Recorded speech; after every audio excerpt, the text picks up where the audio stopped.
This is the Sixth Man Show, an Orlando Magic podcast, with your hosts, Luke Sylvia and Jonathan Osborne, covering all things Magic basketball. By fans, for fans. Go Magic!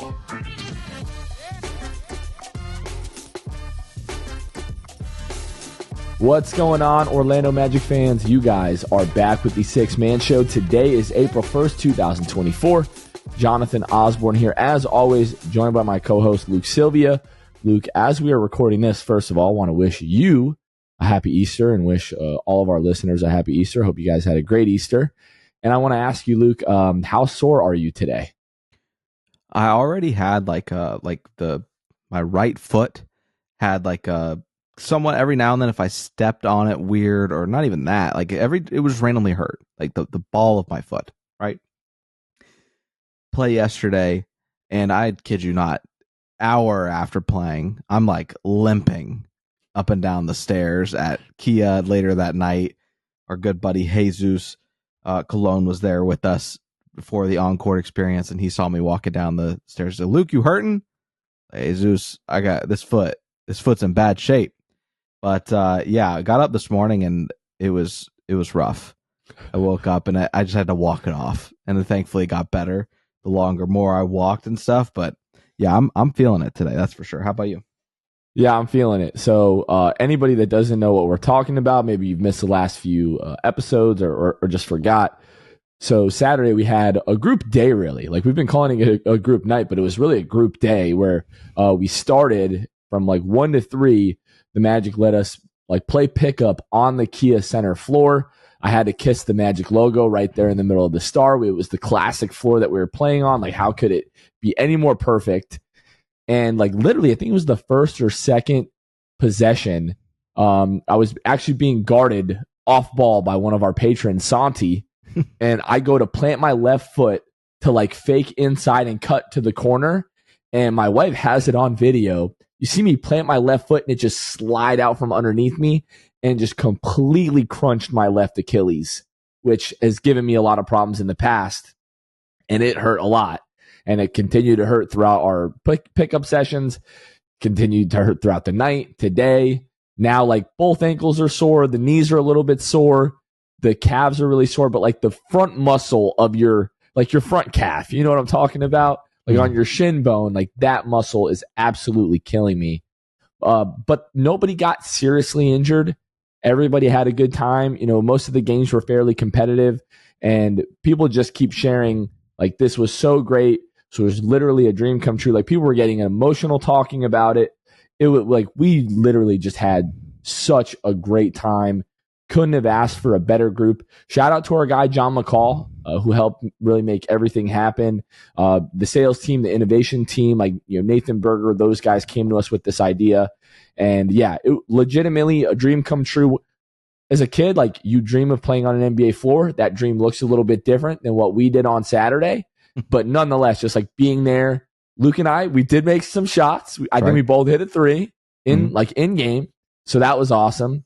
But yeah, just shout out to everybody that came in and hooped with us, earlier in the day, and then came to Jam Hot Chicken, which of course was incredible. The game was incredible, which we'll talk about too.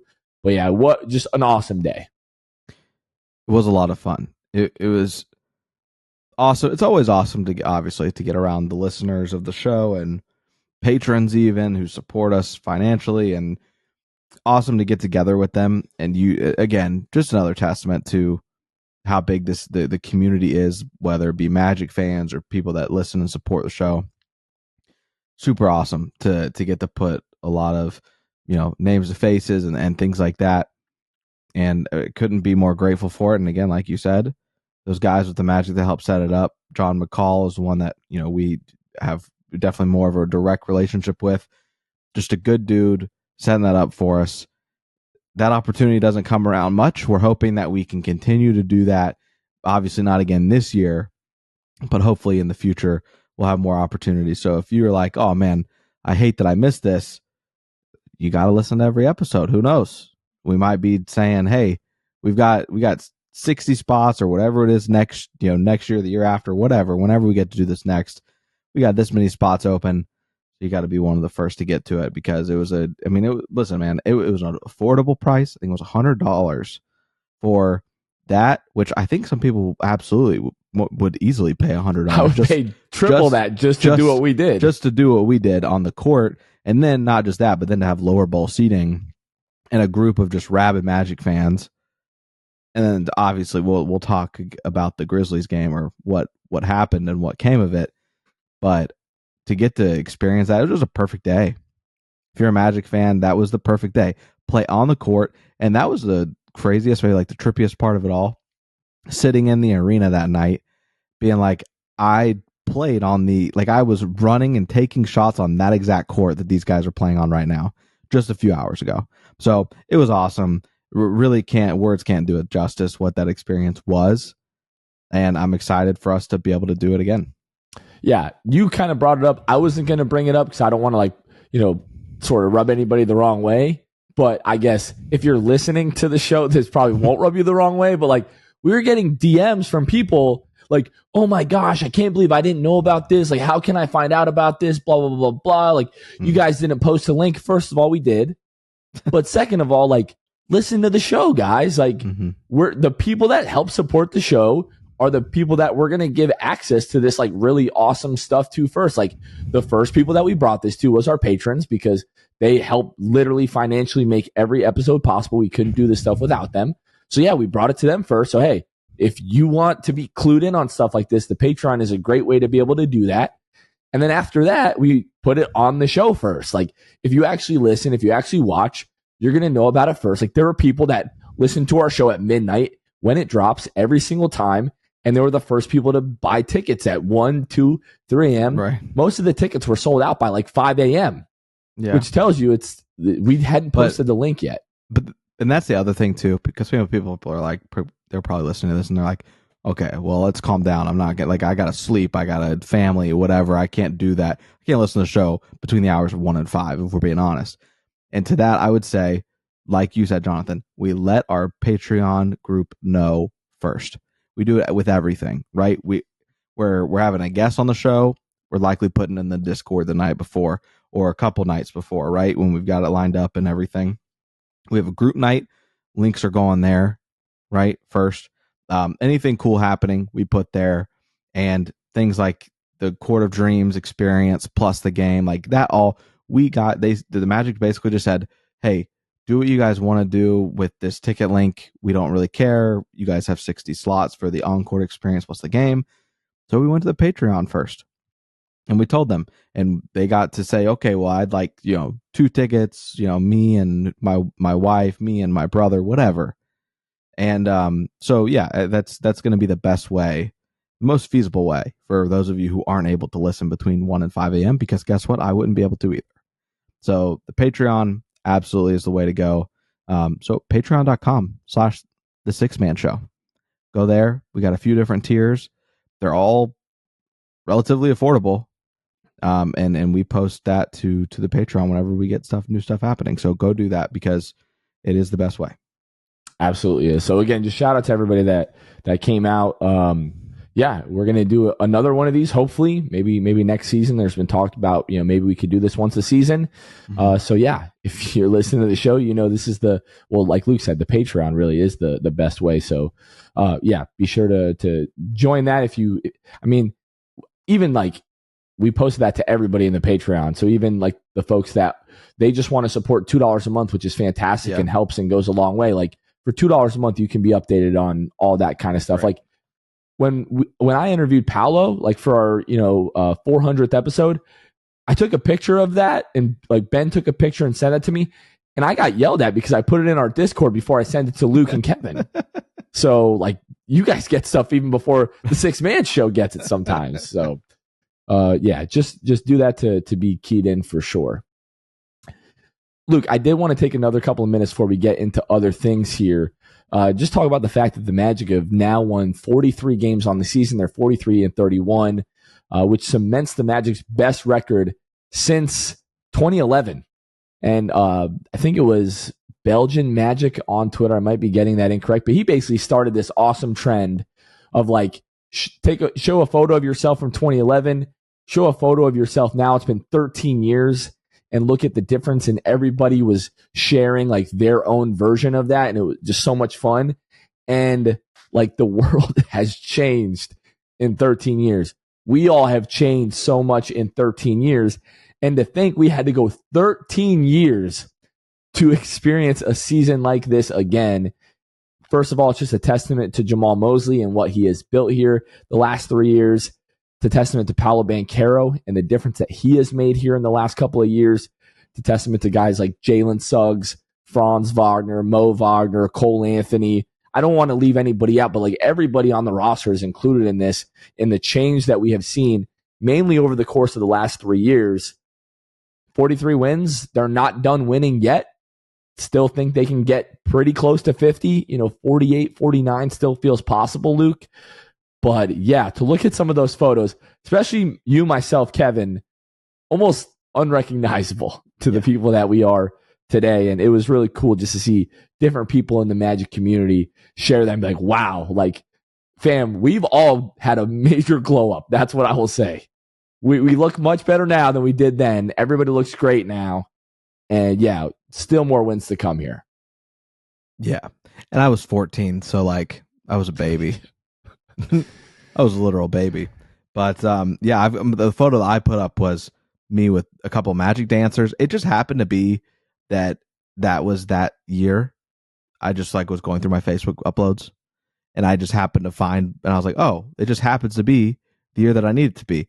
So posted it to Twitter, so you guys can obviously, you can go to the show and find our handles, whatever. But yeah, I retweeted all of them, like yours, mine, Kevin. I retweeted all those to the Perfect. to the show's Just go account to so @6man show if you guys want to see those. Put some of your own out. Yeah, shout out to Belgium Magic who did that.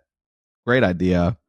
Fantastic. I genuinely enjoyed going through like the quote tweets and just like looking through everybody's. The last I checked, there were like almost 50. So like if you've got 10 minutes to devote to that and see that, some real glow ups there. Shout out to Matty World Peace. Matty World Peace had a real glow up for sure. He did, absolutely. Okay. Next episode of the Six Fan Show. There's one that came out today on Easter, and Ben is already filming the next one tonight as the Magic are set to take on the Portland Trailblazers. That game is going to tip off at 7:00. And then Ben will be outside of Kia after the game recording the Six Fan Show. So if you haven't been in a while, you want to make an appearance, please be sure to do that, ramping that up. Kevin with the post-game live, Ben with the Six Fan Show, Luke and myself with the Six-Man Show here. We're all just getting ready for the playoffs. What do we have? Like 7 games left? 8 games left? Coming quick. 2 weeks left from today as we're recording this. And then we're on to the playoffs. Who knows what that's going to look like? A lot of moving parts. Magic, they're getting close to being able to secure, a top 6 seed in the Eastern Conference, but got to get some wins here this week, especially. We'll talk about that just a little bit later here. Now, let's start the state of the Magic this week. The Magic went 1-2 on the week with close losses to the Golden State Warriors and the Los Angeles Clippers, and then a win Saturday night over the Memphis Grizzlies. They currently sit 5th in the Eastern Conference with a record of 43-31. They're now 15 games back of Boston, 4 games back of Milwaukee, a game and a half up on Cleveland. Thanks to the Oklahoma City Thunder and beating the Knicks tonight, the Magic are 1 game back of the New York Knicks. They are a game and a half up on Indiana, 2 games up on Miami, 3.5 games up on Philadelphia. On the season, the Magic are 23rd in the NBA in offensive rating with a rating of 112.8. They are 2nd in the NBA now with a 110.4 defensive rating. They're 11th in net rating with a net rating of 2.4. After the All-Star break, Luke, the Magic are 19th in offensive rating, 1st in the league in defensive rating, and 5th in overall net rating. And there were a couple of guys. Markelle Fultz missed the game on Friday night, which I just want to make a quick mention here. Magic posted that Markelle Fultz is going to miss the game, and they were like just gross idiots in the comments on the team's social media account on Twitter, saying things like good, blah, blah, blah, AB is better, like blah, blah, blah, like all this crap. Regardless of what you think of who should be playing where, what you think about a player's performance, there is never any room to root for or celebrate a guy being injured and being unable to play. There is absolutely no room for that in the Orlando Magic fan base. If that is you, you are not a fan. You're just a loser in my eyes. Wanted to be sure that we pointed that out. Luke and I have talked about our feelings about Markelle Fultz's performance this year and sort of what we would do if we were, making this rotation in this lineup, which we are not. Jamal Mosley has led this team to, again, 43 wins this year. He's doing a fantastic job. There is a massive difference in thinking like, hey, this guy should play if both of these guys are healthy versus actively rooting for a guy to be injured or celebrating when he is so that the guy that you like is able to play. That is loser mentality, and we do not condone that. That will never be welcome here. And anybody that is a part of that, we don't really care to associate with. Just wanted to say that really quickly. Jonathan Isaac played Friday, did not play Saturday to sort of rest. Gary Harris also did not play Saturday as well as they continue like their injury sort of maintenance there, Luke. Let's talk about the Clippers game from Friday. So first night of the back-to-back, Magic played the Clippers Friday, Grizzlies on Saturday. And going into Friday, Luke, against the Clippers, it really felt like it was a must-win. You're coming off of the 101-93 loss to Golden State from Wednesday, and the game before that was the 109-107, the super close loss to Sacramento. Lost 2 in a row. It felt like you needed to split that 4-game stretch, New Orleans, Sacramento, Golden State, LA. You were 1-2 in that stretch going into this Friday game, and because of the way the last couple of losses went, you're like, we've got to find a way to get this one back. I don't feel like the Magic played poorly in this game, although they didn't get the result that they wanted. The first half was super competitive between these two teams, but LA, they did have the close, like 52-50 lead at the half. In the third quarter, the Clippers started to pull away a little bit, but Paolo Banchero was awesome in the third. 15 points, 1 rebound, 1 assist, a steal. Got it going with a series of dunks in that third quarter. This is going to be our Jam Hot Chicken Jam of the week, where we take the best week or the best dunk from the last week, talk about it, talk a little bit about Jam Hot Chicken as well. So the first of Paolo's 3 dunks in the third quarter, I'm going to go back to the 7:08 mark in the third quarter. Paolo Banchero posts up Terrence Mann at the top of the key. Jalen Suggs passes the ball to him. Paolo drives hard right, comes back to his left. Ivica Zubac steps up as Paolo lifts up, and Paolo elevates and jams over Zubac with the right-handed dunk to cut the lead to 1. Clippers led at that point 63-62 with 6:58 to go in the third. Luke, that is this week's Jam Hot Chicken Jam of the week. And Jam Hot Chicken, for those of you guys who don't know, is Nashville and LA inspired hot chicken, and it is a shack, the Chicken Shack, locally owned and operated in Winter Park, 400 West New England Avenue, Suite 13, Hannibal Square. We just got to go there after the playing on the court that we were talking about. We got to go there, hang out, see Andrew, who owns and operates Jam Hot Chicken. Who can hoop, by the way. Hooper. He surprised me. I don't know what I thought. I don't think I thought anything, but then seeing him play, he could play. He can play. And so awesome to get to, go get freshened up, go to Jam Hot Chicken, see them. The staff, as always, top tier, creating the awesome experience and an awesome chicken sandwich. You and your wife Carmen got the box with their mac and cheese on top. So you guys can get creative. If you go to Jam Hot Chicken, you can do add-ons, whatever you want there. Truly the best chicken place. I pretty firmly believe this. If you go to them, you'll say, okay, no, this is the best chicken sandwich I've ever had, or best food I've ever had if you get the box and you get the mac and cheese on it, whatever it is, right? Fries, awesome as well, seasoned. You guys can go check them out on social media if you just want to see what they're all about at Jam Hot Chicken. You can also go online, jamhotchickenfl.com, access the menu, online ordering, music playlist, all things Jam Hot. Now, I just want to point out really quickly, I have a bad reputation for being very stingy with my food just because I'm very, if I want something, I want to enjoy all of it. Luke said my wife and I got the box, separate boxes. She begged to share one. I said no, because that's not going to be enough food for me. So we got separate. She could barely finish hers because they just give you so much food. And yeah, I felt it necessary to point that out. And that just, again, made it just for a perfect day. hooping at Kia. Some of my favorite food in the world, jam hot chicken, Magic game, blowout with tons of people that I love. It was really just a fantastic day. Back to this Clippers game, however, Magic go into the third quarter still trailing, but they are able, Luke, they take the lead 90-89 off of a Suggs 3 with 6 minutes and 1 second to go. At this point, I'm standing up. I'm in the living room. I'm fist pumping. Paolo Banchero hits a step back like 30 seconds later to give the Magic a 3-point lead. I'm feeling really, really good. Franz hits a layup a couple of minutes later to give the Magic a 5-point lead. And that's where the Magic sort of started to unravel. And that's when really Paul George and Kawhi Leonard took over. I believe those guys scored every point for the Clippers. The last 4 minutes and on, they just did what guys of that caliber and experience do. A lot of guys talked about that after the game. Like, look, we gave them everything we could handle. In the last few minutes, it was Paul George and Kawhi Leonard versus Paolo and Franz. And at this point, who would you expect to really win out there? Paolo did have a couple of costly turnovers down the stretch. And then Magic are down 1 with 20 seconds left. Jonathan Isaac subbed into the game for Joe Ingles, gives Paul George literally everything that he could handle defensively.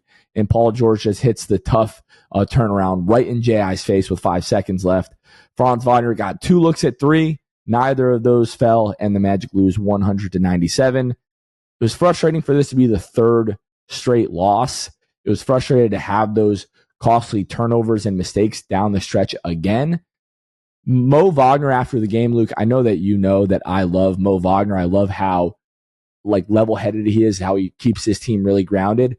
And after that game, listening to him, it really sort of brought me back down to earth. I was super frustrated after that game. But he basically just said, hey, we're still learning. We haven't been winning lately, but we're still playing good basketball. And my favorite line after that game was, we didn't get here by accident, right? We're still a 5th seed in the Eastern Conference. We didn't get here by accident. We just need to stay true to the process, and the results are going to come. Now, easy to say that 24 hours later when you play a very injured, very bad Grizzlies team.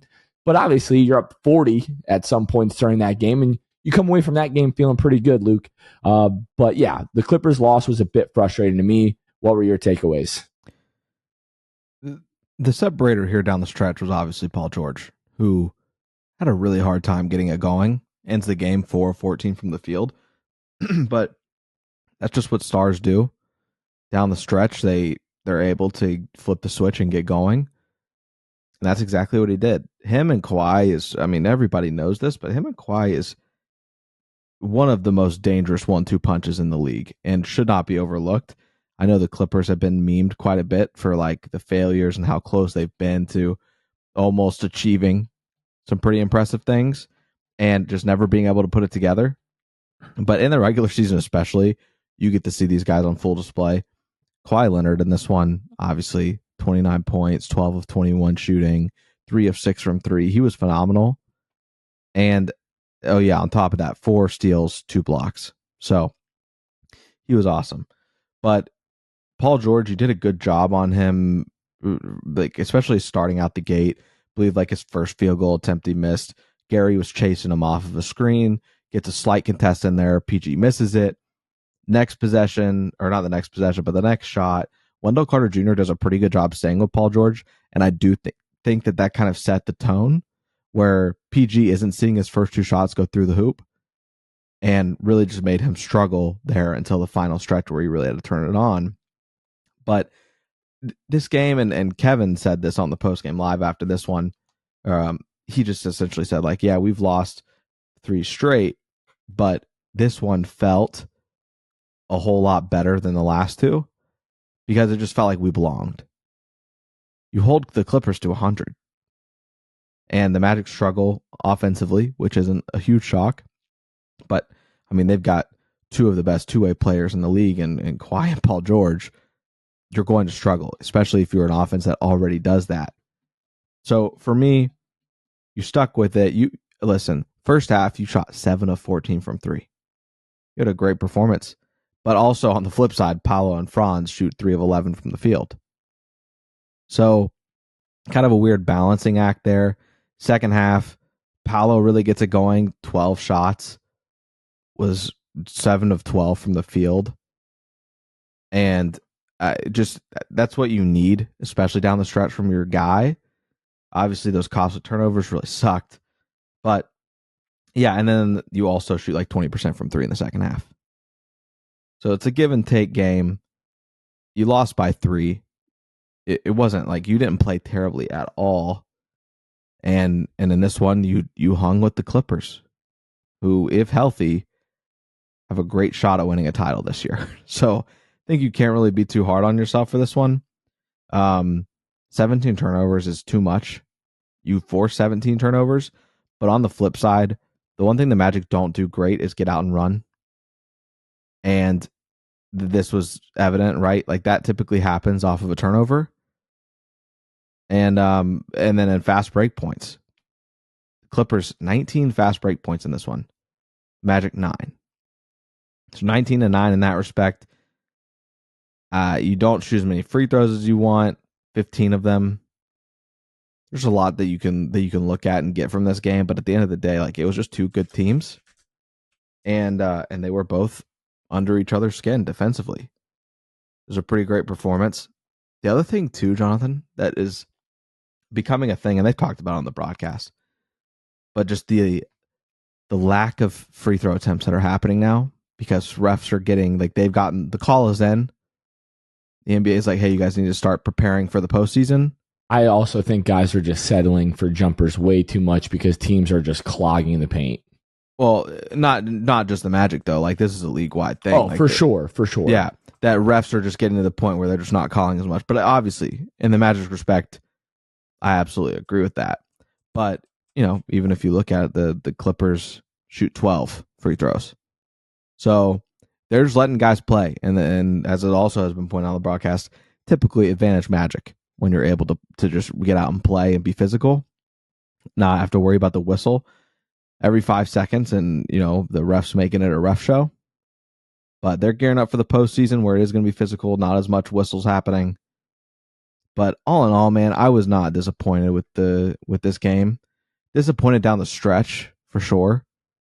As we've already said, those Paolo turnovers were costly for sure. And at the end of the day, as annoying as it is to say, Paolo's young, he's learning, and as Kevin also said the postgame live, a few years down the road, those aren't going to be turnovers that happen for Paolo. He's going to know how to read the situation better and not let those things happen. So, all in all, solid game and a heartbreaker. I just wanted to touch on you talking about transition. That's been a thought of mine the last couple of weeks. Like going back to our last watch party, I think it was against the Raptors, if I'm not mistaken. But just thinking in that game, like the Magic should be so much better offensively in transition than they are. Like with the length, athleticism, and the youth that we have on this team, the Magic rank towards the bottom of the league in transition frequency, offensively, and in points per possession. So they don't get out a ton, and when they do, they're not really scoring in transition. However, on the other side, teams get out in transition a lot against the Magic, but the Magic are still towards the top of the league in opponent points per possession in transition. So the Magic don't really get out in transition. They're not very good in transition themselves.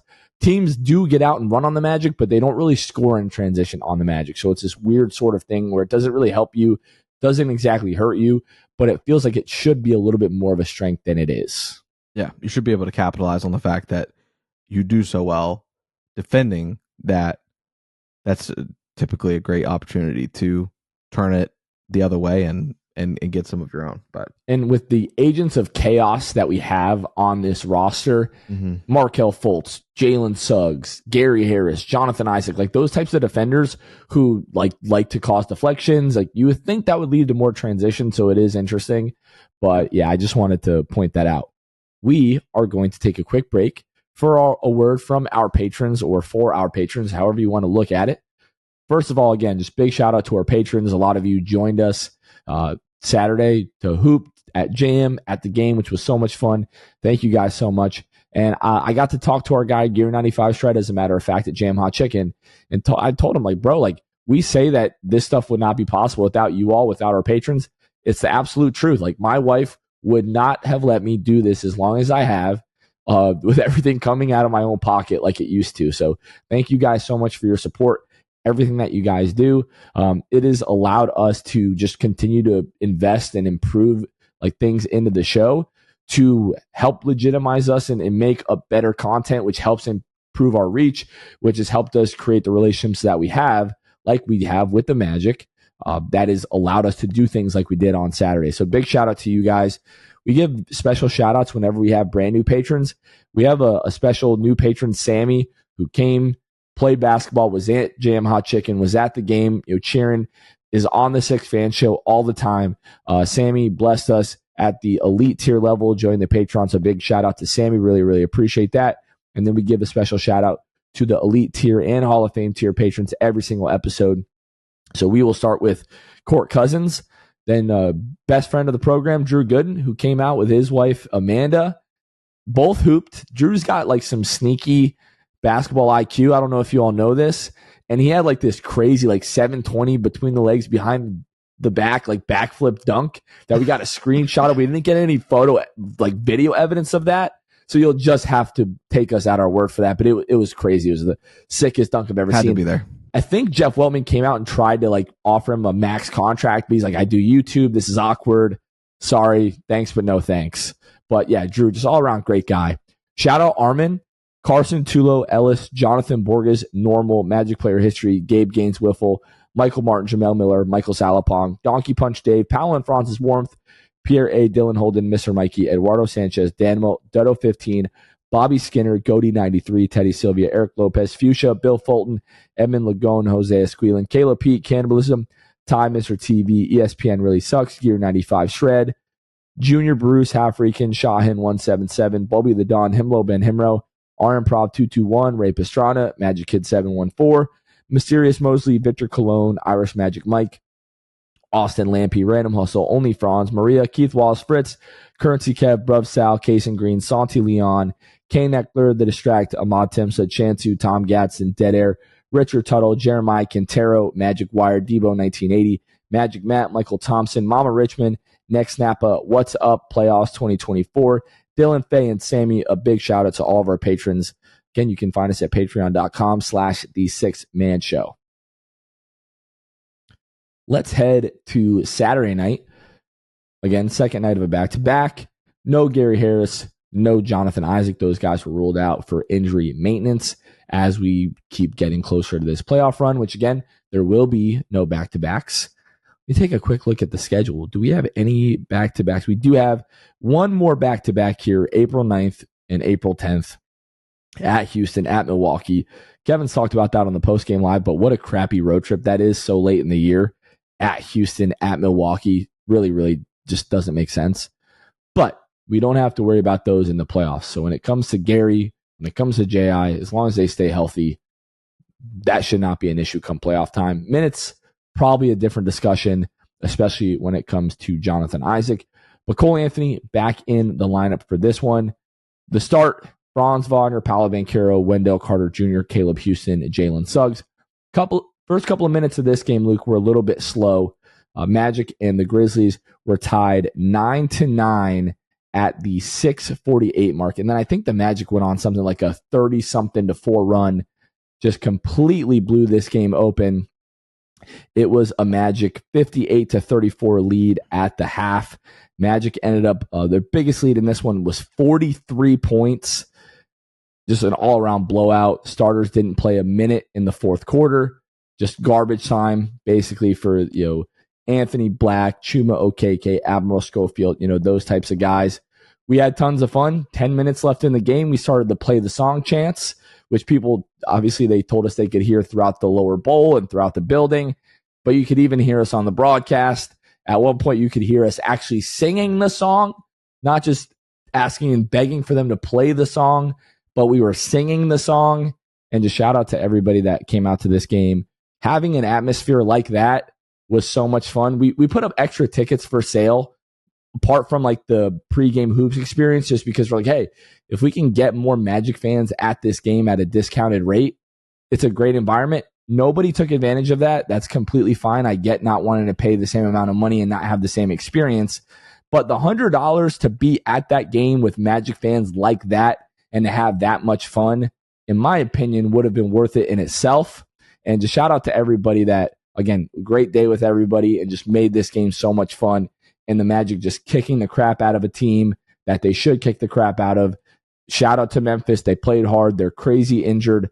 But a stress-free Magic win is exactly what we needed, and that's what we got in this one, Luke. I would like to know when the last time the Magic had 26 points in the paint and still win the game by 30. And that is because the Magic were able to completely abandon the identity of this team.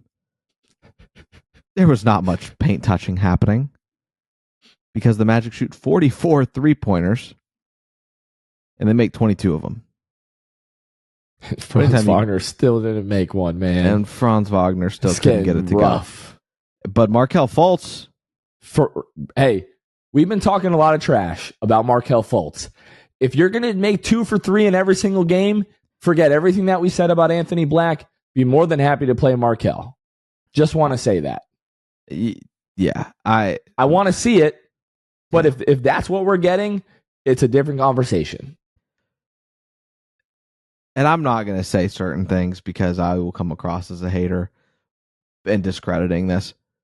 But he took the first one and my jaw hit the floor. Like when he took it. Then he made it. We almost freed the Nips and Kia when he took and made the Jesus three from the corner. was begging for it almost. Hey, our good friend Jesus was begging for it. They got to win 5 in a row. I don't make the rules. Yes, I do. But still. Markelle Fultz, that was the biggest thing for me. And then in the second half, I believe it was from the right wing, takes and makes another 3. 2 for 3 for Markelle Fultz. That's what these games are good for, to be honest. Like great tune-up games. If you're looking to try things out that you don't normally do, Markelle Fultz, not normally one to take threes these days, decides I'm going to let 3 fly and hits 66% of them. So, like you alluded to, Franz Wagner, 0-4, I believe, from 3 in this one. I just want him to get it going, man. As much as I loved Markelle Fultz taking and making threes, I would have loved even more for Franz Wagner to just light it up from 3, just knowing he's in rhythm from beyond the arc as we go into the postseason from there. But whatever. This game, there's not much to take from it, man, because this is not Magic basketball. There was nothing about this game that was Magic basketball besides beating a bad team. The defense was really good. Of course. The Grizzlies also stink. No Santi Aldama, John Conchar, Marcus Smart, Derrick Rose, Desmond Bain, Yuta Watanabe, John Morant. Like the defense was good, but the Grizzlies shot 8 more shots than you, and you still won by 30. That's not a good team right now. Like you said, they're crazy injured. You should blow the doors off those guys. And as we've become accustomed to, they took care of business. Come into this game, 12.5-point favorites, win the game by 30. That's the type of stuff we like. So, yeah, good guys win. Nice to get back in the win column, a good tune-up game, and then you've got your next one coming tonight as you guys listen to this. Still undefeated at home against teams below 500. If I remember correctly, I don't think there's ever been a team in NBA history to go undefeated. I think there's been one other team. I think I could be misremembering, but I'm pretty I'm pretty sure it's a very exclusive group. If any team has done that in the history of the NBA, go undefeated at home against teams below 500, and the Magic still have Portland, Chicago. If they beat Portland and Chicago at home, I believe they go undefeated on the year against teams below 500 at home, which is just the epitome of taking care of business. Magic, obviously, they've already secured a 500 record on the year. They're already 26-12 at home. They're going to have a winning record at home. Away, you're 2 games below 500, so that's still sort of up in the air. But just credit to the Magic all year long, sort of taking care of business. Yeah. Do you have that? Were you looking that up? You able to find that? No, I was not able to find it yet. No worries. Well, just take. Obviously, I'm a very reliable source, so just take me, at my word there. I'm just kidding. Absolutely, don't do that. But yeah, again, this was a fantastic win. It was fun. We were playing the song. 10 minutes to go in the fourth quarter, and the Magic in this one win 118-88. Just go through the box score really quick. Bronze with 13, Paolo with 13, Wendell with 15 and 13, Caleb Houston with 9, 3 of 4 from behind the arc. He's been hitting some shots the last couple of games here. Jalen with 15, Joe Ingles with 11. He had 3 straight threes in the first quarter, really blew this game open. It was a lot of fun. Cole Anthony, 5 of 8 from behind the arc. Every single one of his field goals was a 3, 15 points for him, 12 for Markel. Just a great overall game, a really fun game to be at if you're a Magic fan, Luke.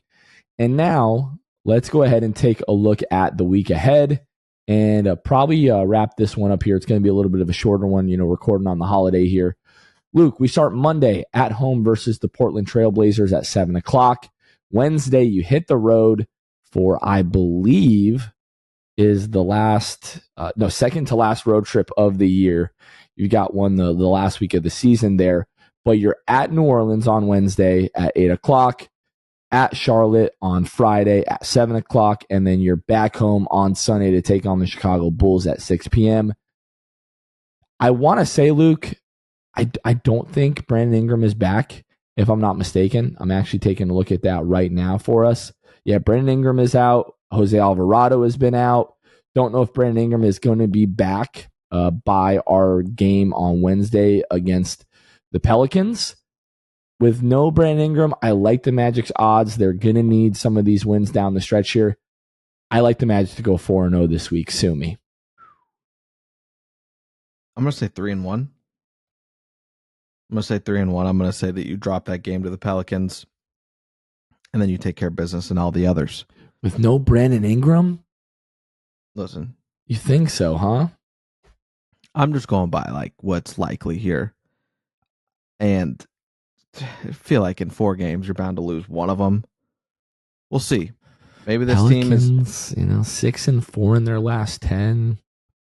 We'll see. I'm trying to talk you out of this. Real quick. I don't know that you're going to be able to.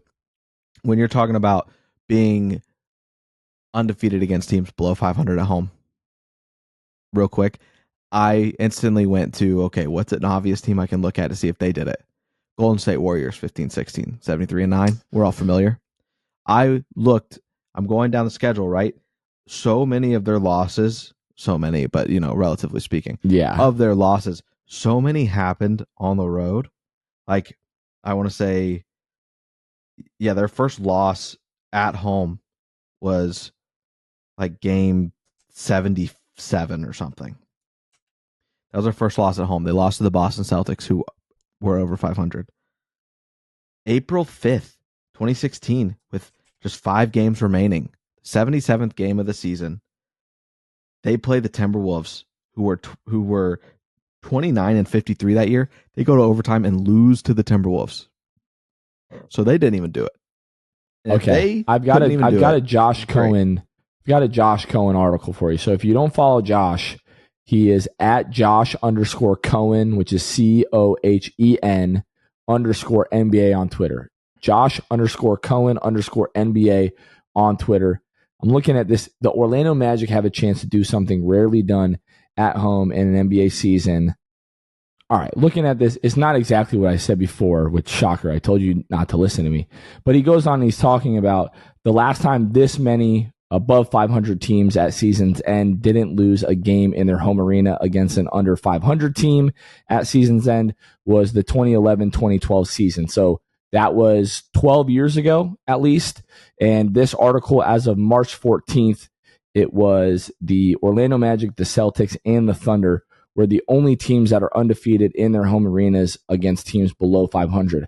I don't know if the Celtics or Oklahoma City Thunder have had a loss to a below 500 team in that time frame, but this is something that is not super common in the NBA. So again, it's really just a credit to what the Magic have been able to do this year against poor teams at home on their own floor. So all that to say, Luke, you've got us going 3-1 this week. I've got us going 4-0.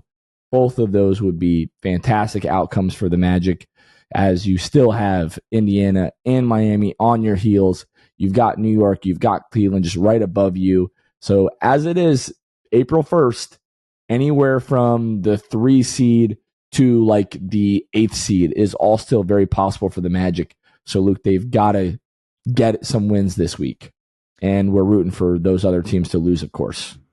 Yeah, absolutely. Gotta get these wins, get back in the win column, and the majority continue in the win column, I should say. Should be a fun week. Hopefully beating up on some teams that you should beat up on and getting a win against a Pelicans team without Brandon Ingram. We are so close to the end of the season. And the other day, I was just sitting there thinking, like, I expect us to be a top 6 seed. I feel like at this point, worst case, like it does feel like worst case is 7 seed. And that's if things kind of get a little haywire here.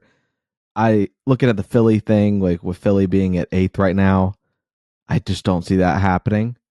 Looking at their schedule and what they've got to do. But I was just thinking, like, we're guaranteed at least some taste of playoff, like postseason basketball. Being that even if it's a playing game, we still get it. And we get to, at that point, control our destiny, just win the games in front of you.